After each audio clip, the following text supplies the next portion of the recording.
Bueno, muy bien, arrancamos entonces, Segunda clase. El tema que vamos a ver en esta segunda clase es Dios creador, o sea, el hombre creado y redimido en Cristo. Y de allí vamos a tratar de concluir algunas ideas respecto del fin de la creación, según el plan de Dios, ¿sí? Y de las cosas que nosotros habíamos dicho la semana pasada, más o menos como para hacer una especie de nexo entre algunas cuestiones que planteamos, traje a colación un párrafo del padre Petit de Murat en el libro El Buen Amor. La verdad que el padre Petit de Murat, en el tema que nosotros estamos queriendo encarar, que es una antropología cristiana, el padre Petit es ineludible. O sea, cualquier texto del padre Petit, por ejemplo, estructura psicológica esencial del hombre, o el libro El Buen Amor, o El Amanecer de los Niños, es decir, cualquiera de esos textos nos ponen de frente directo a lo que nosotros quisiéramos plantear en este curso. O sea, es más o menos hacer el mismo planteo que ustedes lo tienen a mano en toda esa obra maravillosa del padre Petit, que tiene sin duda una intuición muy particular para llegar al fondo de cuestiones muy, muy elevadas, con un lenguaje muy accesible y además de una lectura, digamos, breve, ¿no? Como dice el adagio ese, ¿no? Lo bueno, si es breve, es 2 veces bueno. Bueno, en el padre Petit parecería que son 3 veces buenos, porque, digamos, tiene la profundidad, la gracia y esa facilidad de decir con palabras esenciales lo que por ahí a uno le lleva mucho trabajo exponer. Así que, bueno, encontré, digamos, un montón de referencias en ese magisterio y digo, bueno, voy a decir lo que propone acá el padre Petit, porque sirve de puente entre una clase y la otra, ¿no? Que tal vez la clase anterior como que nos dejó una sensación un poco, digamos, oscura porque nosotros planteamos el punto de partida, que es el contexto del ser humano en la actualidad. Bueno, el padre Petit dice esto, miren qué interesante: todo está perdido, absolutamente todo. Si confías en tu mente, la mente que has recibido de este mundo, estás perdido. Todo ha sido prolijamente cambiado, sustraída la verdad con toda su paciencia y obstinación. En cuanto pienses una cosa por ti mismo, estás perdido. Así está la grieta que aprovecha Satanás para llevarte al infierno. Cualquier principio de este mundo que aceptes, estás perdido, porque el sistema de confusión es total. El sistema de mentiras es total. No hay nada que se haya salvado. En otras épocas quedaba algo de eso y ahora no queda nada. Hasta ahí el párrafo que quiero decir. Está viendo lo mismo el padre Petit, con un par de décadas de anticipación, ¿no es cierto? Porque el padre Petit murió en el año 72, o sea, hace ya 50 años. Y sin embargo el síntoma, digamos, era igual, el ambiente que se respiraba era igual, y tal vez el padre Petit estaba viendo más de lo que se veía, ¿no? Es decir, esa mirada profética que tiene mucho más agudeza para ver con antelación cosas que van a suceder mucho después. Bueno, tal vez algo de eso también había. Entonces, es el punto desde donde también arranca el padre Petit para ver en qué se ha perdido la profundidad que hay en la naturaleza humana.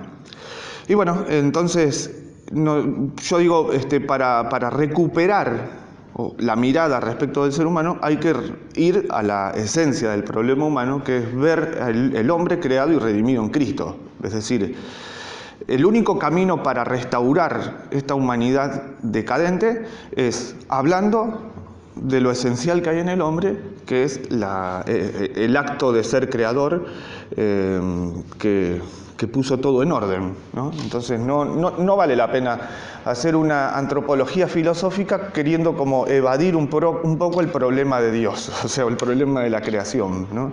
Es una cuestión un poco tramposa porque nos obliga, al quien quiera hacerlo, a quitar de encima el problema central. ¿no? Entonces, bueno, hoy nos corresponde, digamos, tratar de este tema que tal vez pertenece, digamos, al orden de los saberes de catequesis inicial, ¿no? Que el hombre es creado por Dios, que es creado a imagen y semejanza de Dios, que es lo que vamos a ver, y que es además redimido por Cristo. Bueno, esto, digamos, es como tal vez centro, una verdad central dentro de toda la predicación cristiana, y además es un tema apasionante y profundo por todas las cosas que supone, que a veces uno, digamos, en una lectura un poco acelerada o superficial, a veces no alcanza a pescar. Bueno, sobre esto podría decir yo que tal vez muchas de las religiones del mundo, de la historia del hombre, han pretendido entender esto de que el hombre es producto de un acto divino, pero el concepto de creación, es decir, que el hombre sea creado exclusivamente por la mano de Dios, o sea, no solo es exclusivo del cristianismo, sino que además es insospechado para otras tradiciones. Es decir, que la doctrina cristiana, a partir del misterio de la encarnación, además, introdujo esta novedad, que a ninguna otra religión se le ocurrió, que no pudo ser soportada incluso por ninguna mente humana, como dice el apóstol San Pablo, lo que ni el ojo vio, ni el oído oyó, ni vino a la mente del hombre acerca de lo que Dios tiene escondido, ¿no? Es decir, el misterio de la presciencia divina y la providencia divina respecto de su poder creador. Muchas tradiciones filosóficas o religiosas han entendido el origen del hombre en un sentido más bien emanantista, es decir, que el hombre proviene de lo divino en un sentido de ¿cómo se dice?, derramamiento de lo divino en una sola cosa, en un solo ser, que es la naturaleza, digamos. Este es como un error antiquísimo, que incluso llegó a ser muy fuerte en la tradición neoplatónica con Plotino, por ejemplo, en el siglo I a.C., y tuvo mucha influencia. Y de repente volvió a surgir esta idea en muchas circunstancias históricas.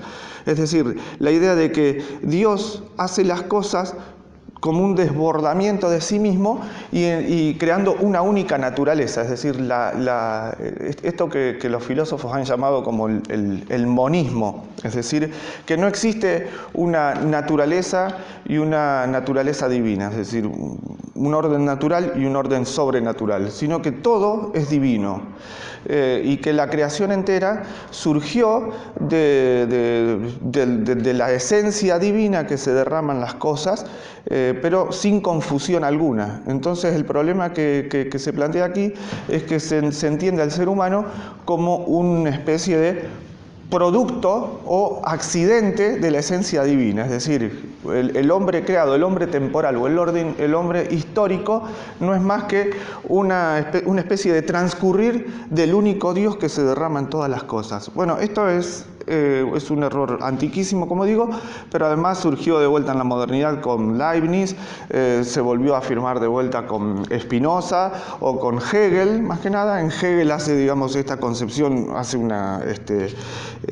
desarrollo teórico vastísimo, porque además Hegel es como el representante número uno del idealismo, ¿no?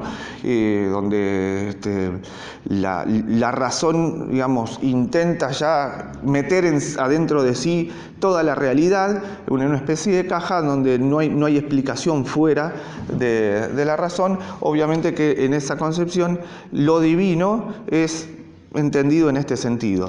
Ahora bien, la idea de un Dios creador que hace al hombre a su imagen y semejanza en un acto de creación que lo pone a Dios mismo como causa primera de todo, es un misterio exclusivamente cristiano. Y bueno, en este acto creador de Dios supone también, en cierta forma, un acto que viene por necesidad. Es decir, nosotros lo que vamos a ver es cómo Dios crea, y intentar de ver, digamos, qué significa la creación del hombre. Esta idea de la creación supone que Dios crea las cosas copiando el modelo que hay en el entendimiento divino. Y de acuerdo al modelo que hay en el entendimiento divino, las cosas se plasman en su ser a través del acto creador. Es decir, que Dios piensa las cosas y después las pone en el ser. Y este permanecer de las cosas en el entendimiento divino explica más o menos esta idea de que la segunda persona de la Santísima Trinidad es el Logos, es el mismo entendimiento divino que hace todas las cosas a través de su palabra, digamos, ¿no? Es decir, es la palabra que se vuelve todas las cosas a modo de causa ejemplar, es decir, las ideas que están en Dios desde toda la eternidad se copian y se plasman en el acto creador y se vuelven esencias creadas, ¿no? Naturaleza creada. Es también muy importante porque uno dice, bueno, Dios crea todas las cosas y están allí en el universo entero, pero el universo entero, la creación entera, no se justifica sino solamente hasta que Dios crea el hombre. Porque a Dios, creador, digamos, no le importa que se quemen estrellas en el universo, o que en la Tierra hayan animales correteando por la superficie del planeta Tierra. No tiene sentido. En realidad el sentido de la creación viene, es decir, la creación se justifica plenamente con la existencia del hombre. Sin el ser humano, toda la creación entera parece no tener sentido. ¿Por qué? Bueno, esto que digo es fundamental porque muestra de alguna manera todo el plan salvífico del hombre. Es decir, Dios crea todas las cosas por una sobreabundancia de amor. Es decir, el acto creador supone que Dios no puede de alguna manera permanecer en sí mismo, sino que tiene que convidar su perfección en las criaturas. Ahora bien, estas perfecciones que se van derramando hacia las criaturas, sacándolas de la nada, porque esto también es fundamental, digamos, el acto creador supone que Dios saca las cosas de la nada y las pone en el ser, les da Dios el acto de ser, es decir, la subsistencia, la existencia, se las otorga a Dios directamente, implica, digamos, que todas las cosas tienen en Dios su razón suficiente, pero se cierra el ciclo de la creación cuando aparece el hombre. Porque en el hombre está contenida toda la perfección de la naturaleza y además la participación de la perfección divina fundamental. Esto ya lo vamos a ver. Esto supone, digamos, un misterio muy profundo, el tema del acto creador del hombre hecho imagen y semejanza, imagen y semejanza de la naturaleza divina, ¿no es cierto? Es suficiente para comprender también todo el misterio del hombre, no sé si me van siguiendo, porque del acto creador deriva nuestra forma de entender no solo el acto mismo por el cual Dios crea al hombre, sino también queda plasmado, digamos, todo lo relativo a la existencia humana. Es decir, el origen, el fin, el destino del hombre y la providencia. Es decir, todo aquello que Dios planeó para el hombre está contenido en la idea del acto creador. Pero también está contenido en el acto creador el sentido del sufrimiento, del dolor y del mal en el mundo. Es decir, entender el misterio de la creación implica también meter la razón, hasta donde se puede, meter, digamos, el entendimiento entero para comprender totalmente la naturaleza humana respecto de estos problemas fundamentales. Es decir, el destino, la salvación eterna, la providencia, las acciones de Dios a través de la historia del hombre, y esto tan importante que al mundo hoy en día le preocupa tanto, ¿no? El tema del dolor y el sufrimiento. Por ahí el hombre moderno está distraído, como decíamos la clase pasada, distraído de las verdades esenciales. Se suele inquietar preguntando por qué, si hay un Dios, existe el dolor en el mundo, el mal o la fatalidad. Bueno, todo el mundo, digamos, con sus maldades, con sus perversiones, con sus fealdades, con sus fracasos, solo adquiere luz esto a la luz del misterio del hombre creado a imagen y semejanza de Dios.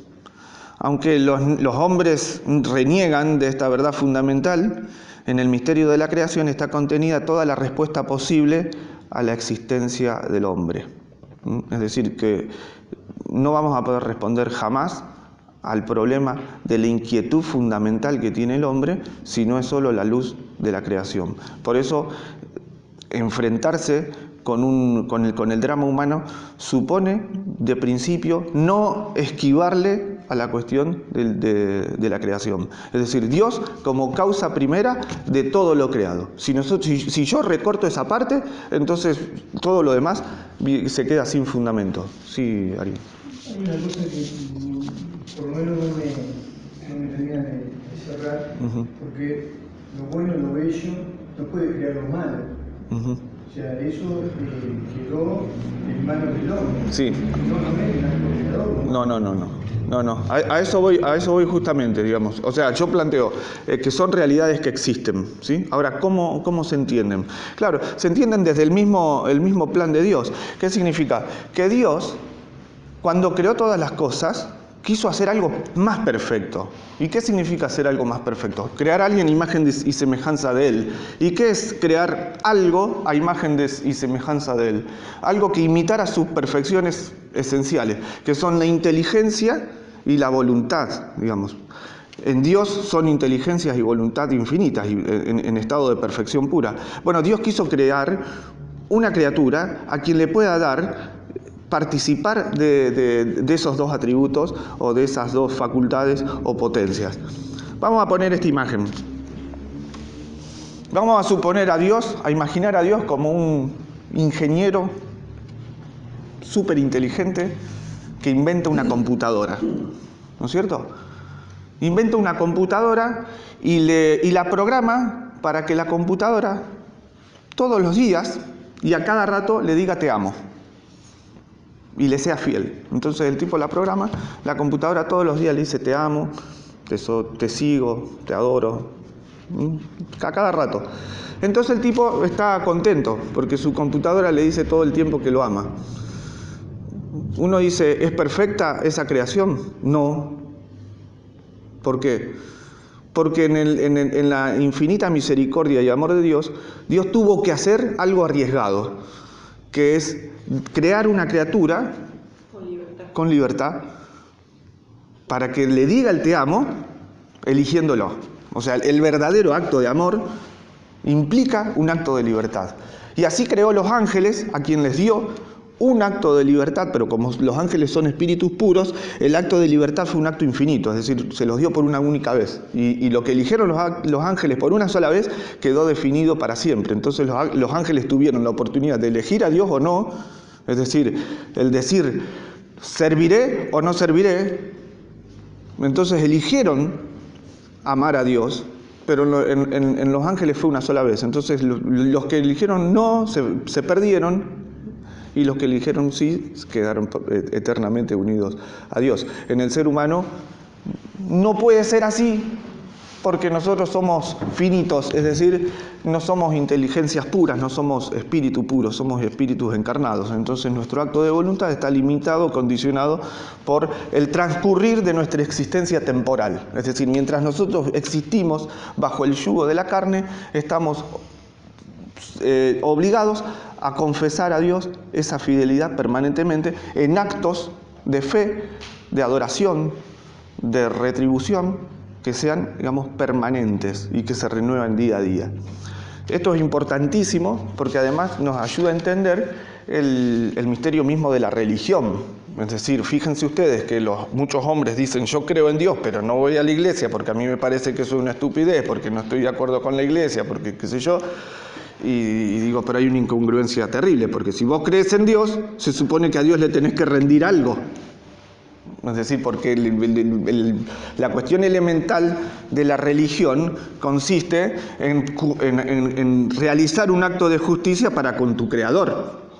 Y ese acto de justicia implica adorar, hacer reverencia y servir, como dice el principio y fundamento de San Ignacio de Loyola. Entonces, lo que sucede es que no hay una conciencia verdadera de este misterio de fondo. Por eso digo, hay que entender el misterio del hombre creado y redimido en Cristo, entendiéndolo como el hombre sacado de la nada por un acto de creación que implique una causa primera absoluta. Es decir, Dios como causa absoluta de todo lo creado. No sé si se entiende más o menos. El tema sería, daría para desarrollar, digamos, toda la otra cuestión que tiene que ver con la voluntad torcida, con la naturaleza caída, con cómo el hombre, digamos, tuerce todo este orden creado y evidentemente viene el mal y toda la decadencia. Algo de eso vamos a hablar, porque si yo digo que el hombre fue creado a imagen y semejanza de Dios, bueno, tenemos que ver qué implica entonces esta participación con las perfecciones divinas en el ser humano y hasta dónde las podemos nosotros expresar. Bien, Santo Tomás de Aquino, en la Suma Teológica, tercera parte, cuestión 32, dice: en el hombre existe una cierta semejanza imperfecta con Dios en cuanto creado a su imagen. Por esto puede decirse que el hombre es hijo de Dios por ser creado a imagen de Dios. Es decir, la primera noción que nos aproxima al misterio de Dios como hombres es esta participación en su primera semejanza, ¿no? Ya vamos a ir viendo algunos párrafos que seleccioné del doctor Angélico que nos pueden ir conduciendo mejor a comprender este misterio. Dice también Santo Tomás, en la primera parte, cuestión 93, en todas las criaturas hay una semejanza con Dios. Solo en la criatura racional se encuentra la semejanza de Dios como imagen. Esta representa en semejanza específica, mientras que el vestigio se representa como efecto, que limita su causa sin llegar a la semejanza específica. Santo Tomás de Aquino dice que Dios es imagen en la criatura racional, es decir, en el hombre, y en las demás criaturas es vestigio. Es decir, en la creación nosotros encontramos vestigios de Dios, pero en el hombre encontramos imagen y semejanza. Significa que yo, por el orden de lo creado, puedo llegar a encontrar a Dios. Es esto, o sea, Dios está de alguna manera presente y patente en su creación, pero solamente es imagen en la criatura racional. Sigue Santo Tomás en la misma cuestión. Es evidente que la semejanza específica se toma de la última diferencia. A Dios se asemejan las cosas, en primer lugar, en cuanto que son. En segundo lugar, en cuanto que viven. Finalmente, en cuanto que saben o entienden. Es evidente que solo las criaturas intelectuales son, propiamente hablando, imagen de Dios, dice Santo Tomás. Es decir, en cuanto que saben y entienden.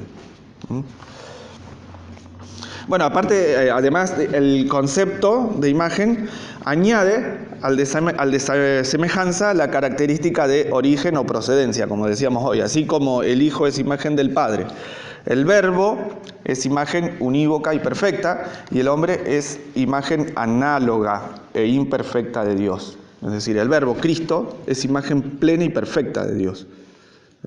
Por aquello que dice la Escritura, ¿no? Jesús, la imagen de Dios Padre. Es decir, el que ve al Padre me ve a mí mismo, ¿no? Jesús es la verdadera imagen, la imagen perfecta. En cambio, en el ser humano, en el hombre es imagen analogada.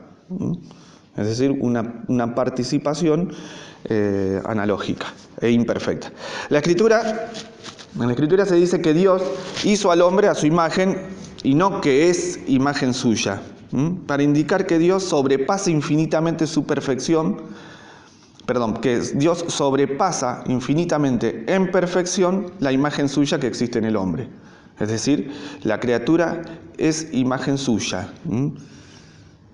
Es es hecho a su imagen y no es imagen suya. Es decir, para mostrar esa infinitud, esa desproporción que hay entre su propia naturaleza y la copia que hay en el hombre.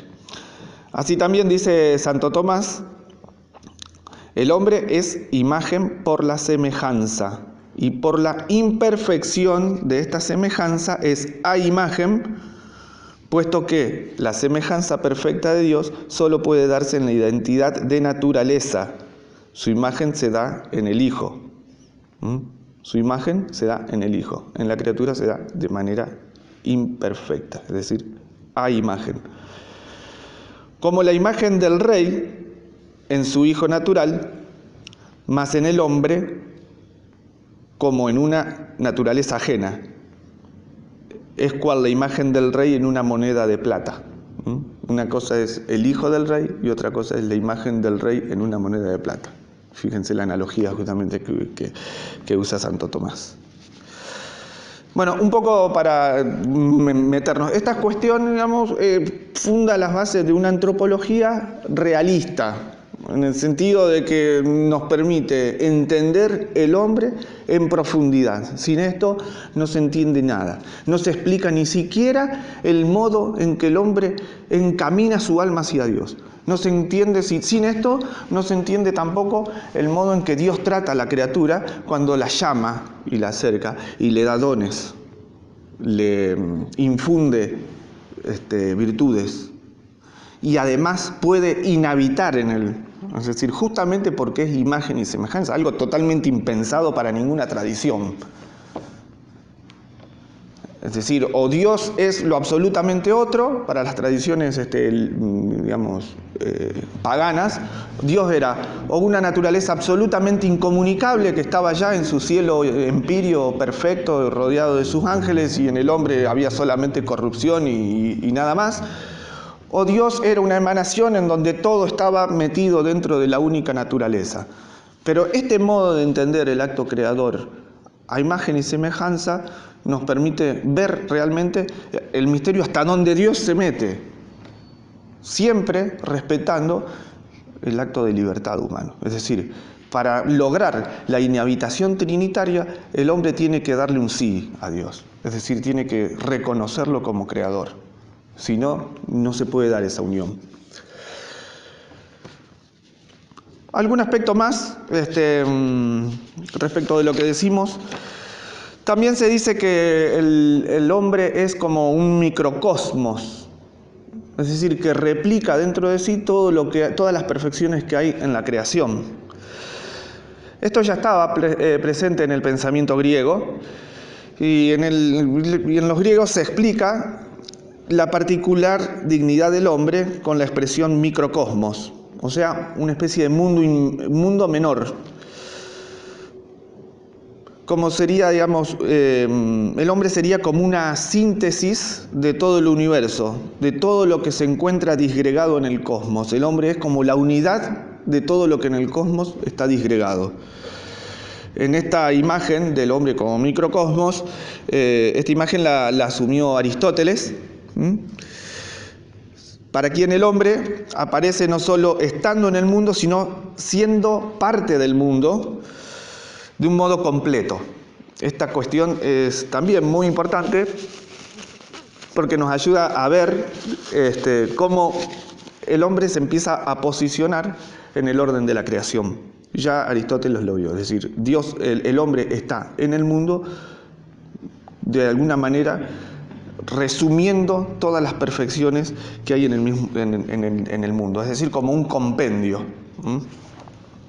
Después Santo Tomás expresó esta imagen del microcosmo con la imagen del mar al que van a parar todos los ríos.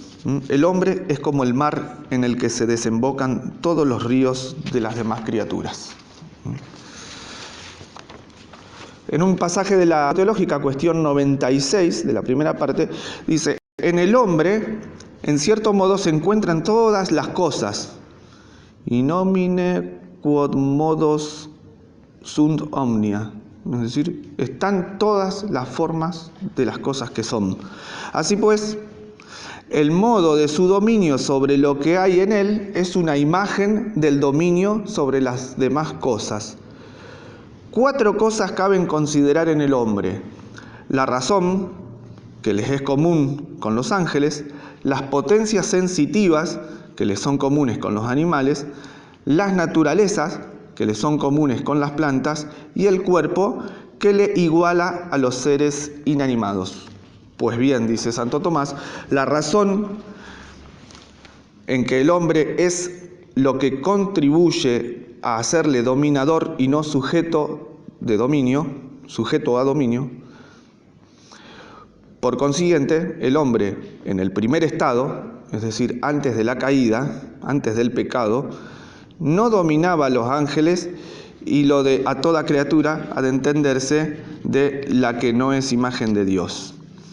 Las potencias sensitivas, como la irascible y la concupiscible, que obedecen algún tanto a la razón, el alma las domina imperando.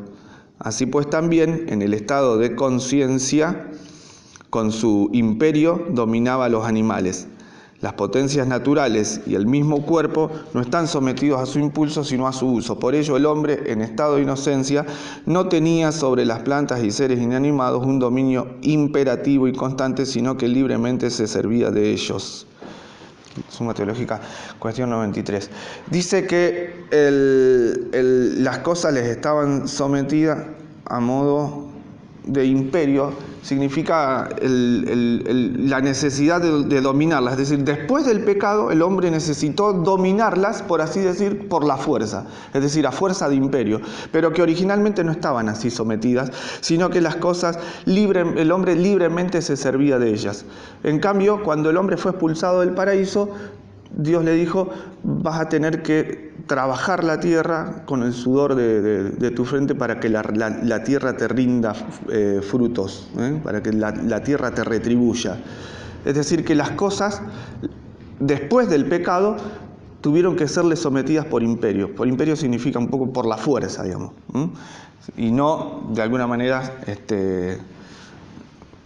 por donación directa. No sé si se entiende la idea. Esto, digamos, lo que Santo Tomás quiere destacar es justamente la unidad que hay en toda la creación desde el origen, y cómo Dios puso al hombre todo lo creado a su servicio, de alguna manera, ¿no? Aunque después de la caída las cosas cambiaron. Bueno, esto respecto de la noción del hombre como microcosmos. Hay otra imagen que se usa, que es la del hombre como horizonte, que también es usada en el pensamiento clásico. El hombre es horizonte. ¿Qué significa? Que el hombre es el confín entre dos mundos, el mundo celeste y el mundo terrestre, el mundo terrenal. La razón de un universo jerarquizado supone la idea según la cual el hombre ocupa la cima del universo creado como en una escala de seres superiores e inferiores, ¿sí? Que a pesar de su discontinuidad, por sus grados diferentes de ser, guardan una continuidad en el orden. Es decir, en la creación el hombre ocupa esa especie de nexo entre los dos mundos. Tal vez esto es lo que vio también Platón cuando postuló, ¿no? Esto de que el hombre en cierta manera pertenece a un mundo superior, digamos, y no a esta tierra. Porque hay naturalmente en el hombre algo que no es de este mundo, digamos, es decir, no es propiamente carnal o material. Dice Santo Tomás, de hecho, en la Suma contra los Gentiles, se dice que el alma humana es como un horizonte y confín de lo corpóreo e incorpóreo, en cuanto que es sustancia incorpórea, forma, sin embargo, del cuerpo. Es decir, el hombre, por tener una forma inmaterial, que es el alma, participa de las perfecciones de lo inmaterial, pero por tener cuerpo, participa también de las imperfecciones del orden de la materia. O sea que el alma es una sustancia inmaterial, un espíritu, porque realiza operaciones. Acá viene esto de que yo decía el otro día un poco de que es increíble que los hombres, las personas, no sepan reconocer lo espiritual que hay en el hombre. es decir, esta naturaleza espiritual. Y es justamente que en sus operaciones, en las operaciones mismas del alma, es donde se patentiza, ¿no? Es decir, en el acto de entender. Si uno mira un poco todo el proceso que uno hace a nivel de entendimiento, es claro que cuando el ser humano entiende o conoce algo, no se le modifican su organismo, digamos. No hay ninguna glándula que se pone en actividad, ni ninguna célula, ni siquiera las neuronas se modifican cuando uno aprende algo nuevo. Entonces uno podría preguntarle, yo de hecho suelo preguntarle a mis alumnos, ¿cuánto puede conocer un ser humano? Infinitamente, todo puede conocer.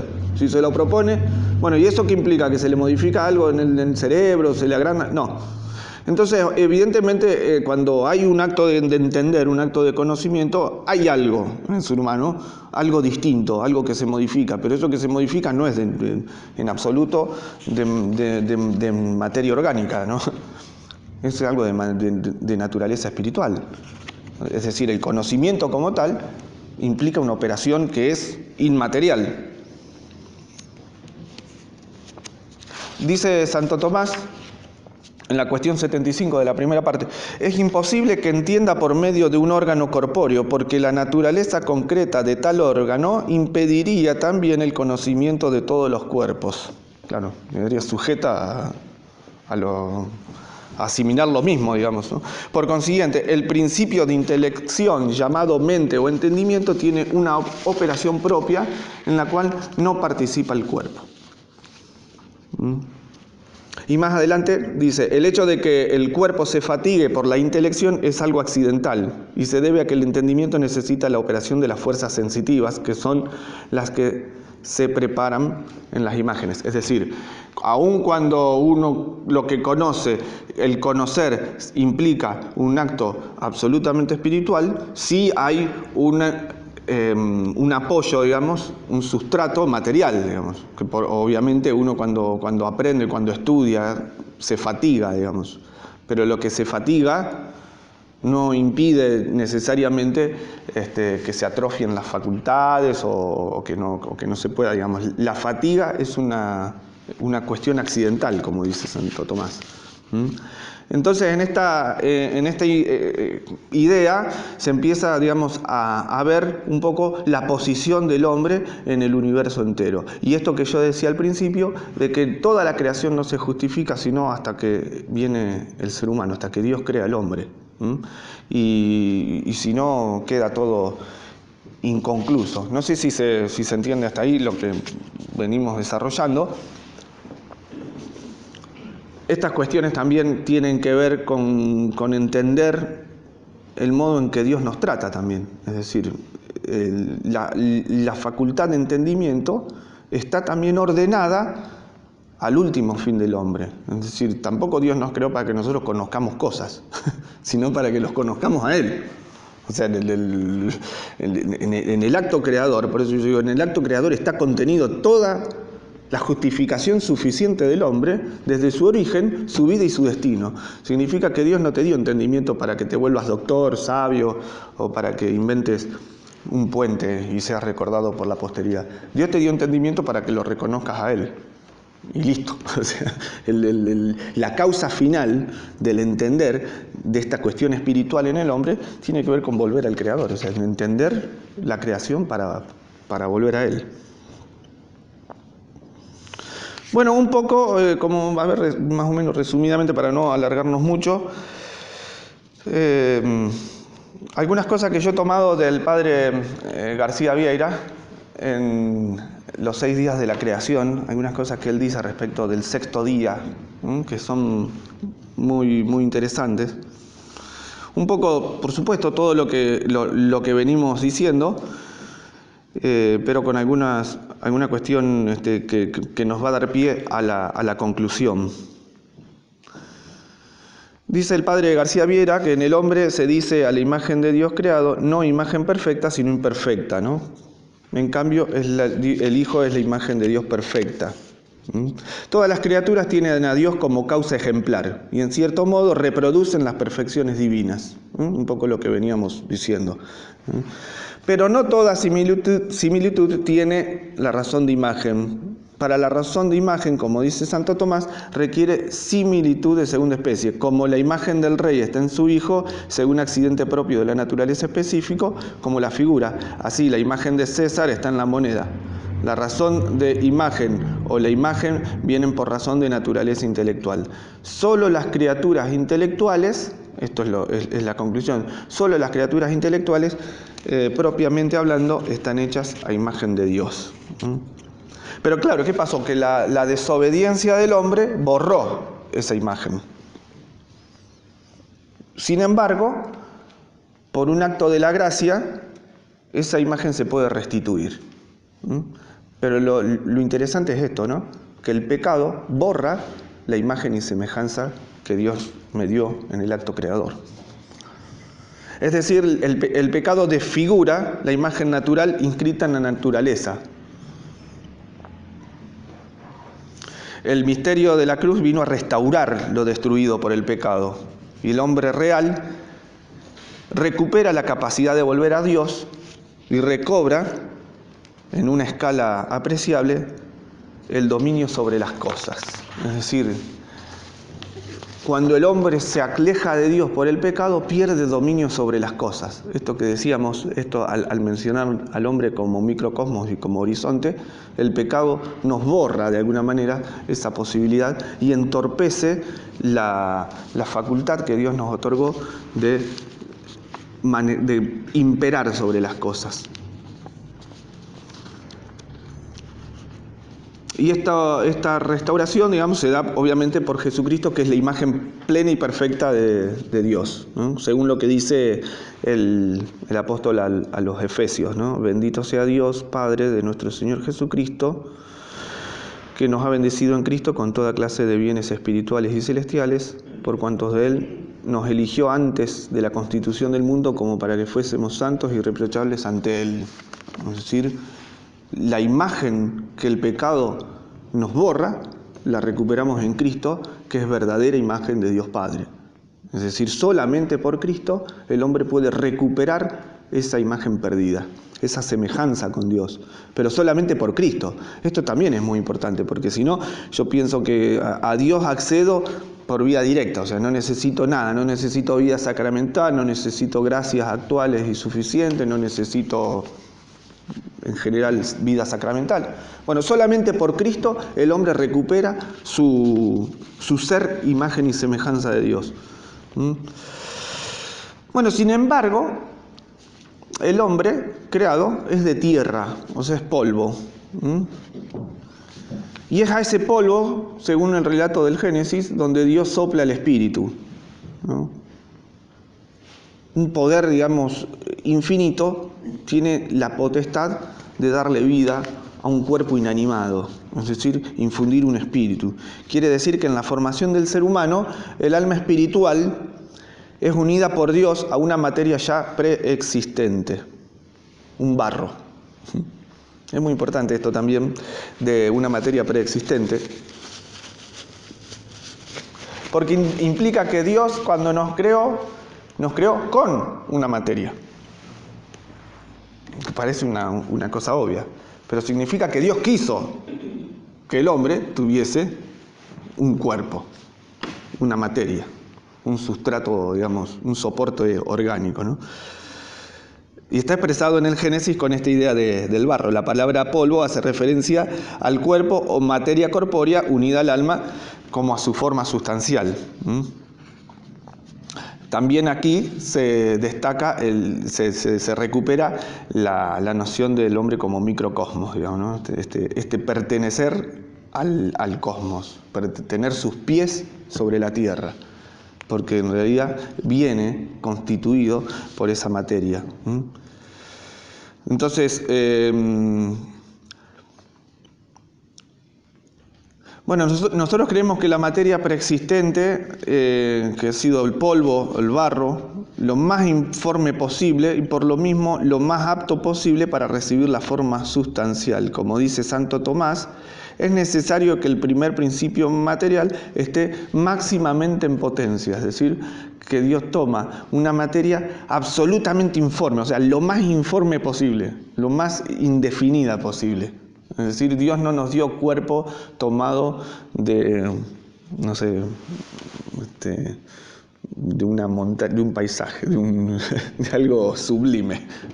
No nos dio alma sobre algo sublime, nos dio alma sobre lo más alejado de la perfección del acto, de la forma. A lo que Santo Tomás llama máximamente en potencia.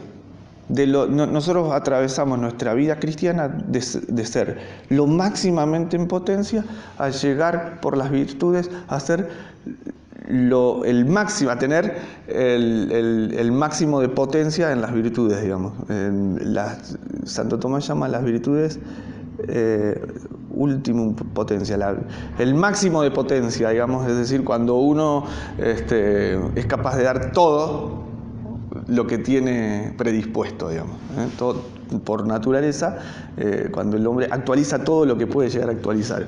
Es decir, que vamos desde el barro hasta la actualización de las virtudes en nuestro trayecto existencial, que es también nuestro camino a la perfección, digamos. Es decir, que el hombre también se perfecciona desde el barro por las virtudes hasta su mayor semejanza con Dios, es decir, en esta idea de recuperar la imagen. Esto de ser barro, digamos, es muy interesante porque también le da noción a nuestra condición humana, ¿no? Es decir, el hombre es polvo y de ahí se toma el concepto de humanidad, del humus, ¿no? De ahí viene la palabra humano, del ser tierra fértil, ¿no? La tierra de donde sale todo, ¿no? Pero el hombre, digamos, es sacado de ahí, ¿no? Esto también es curioso, ¿no? Las criaturas son hechas, digamos, a un modo, a un dictamen divino, ¿no? En cambio, Dios como que recrea la humanidad infundiéndole el alma a una materia preexistente, y como que el relato del Génesis se pone, digamos, un poco más minucioso en relatar esto, en contarnos esto, justamente para resaltar nuestra condición de barro, digamos. Desde donde más se va a reproducir esta idea de imagen y semejanza. Es decir, el hombre tiene entonces, por una especie de necesidad o deber de respuesta al Creador, el ser siempre imagen de su Creador. Es decir, conservar en acto todas las virtudes que se perdieron a partir del primer pecado, y recuperar permanentemente o repetir la imagen de Dios. Tiene mucha connotación esta idea también de la humildad. O sea, la palabra humildad también tiene la misma raíz de ser tierra, ¿no? Entonces, obviamente que el pecado de Adán, que consistió en un acto de rebeldía contra Dios, fue un acto de soberbia que fue justamente atentar contra ese propósito de Dios de, con un poco de tierra, ser capaz de reproducir la imagen de Dios. Pero no, los primeros padres quisieron ser como Dios directamente, ¿no? Entonces, en ese acto de rebeldía perdieron la unidad original. Bueno, muy bien. Aquí me viene a la memoria el video de miércoles de ceniza, ¿no? Para la conversión. Polvo eres y el polvo eres. Sí, absolutamente, claro. La necesidad que tiene el hombre de reconocer eso. Sí, claro, por eso la liturgia recupera, digamos, esa misma idea, digamos. Porque es el deber del hombre de reproducir la imagen de Dios Padre. Por actos, o sea, por una serie de actos voluntarios e intelectuales o espirituales que encaminen su existencia hacia su único fin. O sea, porque todo es circunstancial en la historia del hombre, en el transcurrir de la historia del hombre, todo va a ser circunstancial o, si se quiere, accidental, digamos. Es decir, todo va a estar predeterminado al modo en que Dios lo planeó. Pero tu fin último, sí o sí, es rendir cuentas del modo en que nosotros hemos reproducido la imagen de Dios Padre. Que además en eso consiste la gloria de Dios también, porque a veces nosotros decimos, bueno, ¿cuál es el fin del hombre? Salvarse, alcanzar la bienaventuranza eterna. Sí, y también la gloria de Dios. O sea, no solo en mi salvación, sino la gloria de Dios. Entonces yo con mi vida tengo que encaminarme hacia Dios y además darle gloria. Es decir, hacer brillar en el alma esta imagen de Dios viviente por la cual fui creado. Y aquí viene todo a colación. La alabanza, la acción de gracias, las mortificaciones, porque, digamos, es incluso la liturgia, digamos, o sea, el modo en que nosotros rendimos culto a Dios es el modo en que buscamos reproducir esa semejanza con Dios. No es algo caprichoso, digamos. Por eso en la liturgia también está plasmado, digamos, esto, ¿no? Bueno, para terminar, hay algunas disquisiciones quedaron pendientes, pero pasamos, dentro de lo que dijimos, a cerrar con esta idea de las bienaventuranzas como arquetipo del hombre redimido en Cristo. Es decir, el hombre de las bienaventuranzas es el hombre salvado, es el hombre que alcanzó la plenitud de sus perfecciones en Cristo. Y Jesús, nuestro Señor, nos deja como ese plan de vida, como un plan de vida que desde el Sermón de las Montañas nos indicó para seguir el camino de la bienaventuranza eterna, digamos. Bienaventurados los pobres de espíritu, porque de ellos es el reino de los cielos. Bienaventurados los mansos, porque ellos poseerán la tierra. Bienaventurados los que lloran, porque ellos serán consolados. Bienaventurados los que tienen hambre y sed de justicia, porque ellos serán saciados. Bienaventurados los misericordiosos, porque ellos alcanzarán misericordia. Bienaventurados los limpios de corazón, porque ellos verán a Dios. Bienaventurados los que buscan la paz, porque ellos serán llamados hijos de Dios. Bienaventurados los perseguidos por causa de la justicia, porque de ellos es el reino de los cielos. Bienaventurados seréis cuando os injurien, os persigan y digan con mentira toda clase de mal contra vosotros por mi causa. Alegraos y regocijaos, porque vuestra recompensa será grande en el cielo. Podríamos detenernos sobre cada una de las bienaventuranzas, pero digamos, este plan que Cristo predicó desde el monte,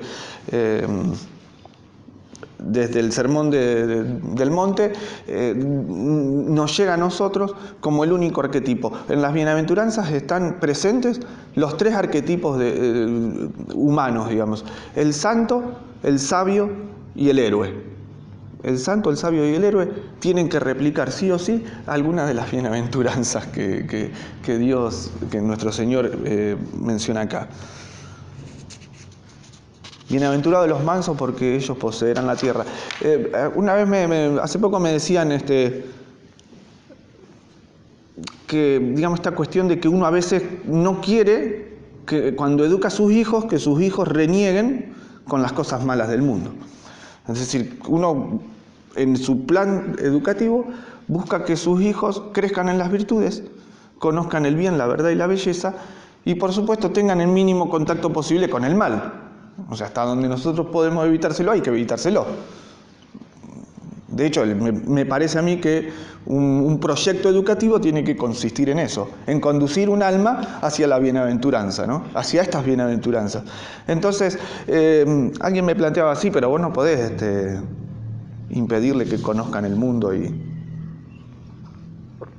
porque ellos tienen que vivir en el mundo real. En el mundo real hay cosas malas y bueno, hay que darles contacto con eso.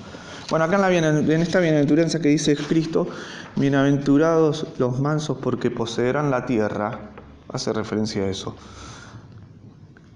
Es decir, bienaventurados los que son conducidos por el bien y son domesticados por Cristo, digamos. Es decir, aquellos que imitan en sí mismos la imagen de Cristo, manso y humilde de corazón, porque ellos poseerán la tierra. Es decir, no por mucho renegar con las cosas del mundo yo me voy a volver más virtuoso, más apto, más, más exitoso.